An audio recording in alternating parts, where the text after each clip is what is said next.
កោពោះនេះក្លិនជូអាចដល់កហើយសំខាន់ថ្ងៃនេះនៅម្នាក់ឯងទៀតនេះហើយតើបានទេចេញទៅសិនហើយ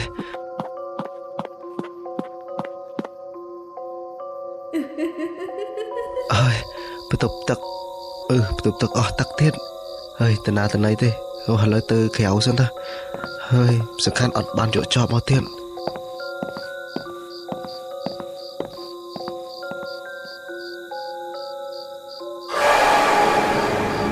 លេចកើតជើងត្បូងមានមនុស្សនៅទេអត់មានទេអត់មានដាក់កន្លែងនេះហើយ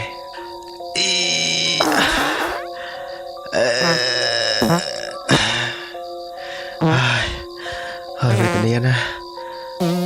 ពូអញធ្វើអីគេហ្នឹងពូកំពុងតែជូអាចហ្នឹងណាចាំចាស់ជូអាចទៀតអើយនរណាក៏ចេះជូអាចដែរប៉ុន្តែខ្ញុំអត់ចេះផងបើមិនចេះមានតែខ្មោចហើយថាមិនមែនខ្មោចទៀតខ្មោចពូ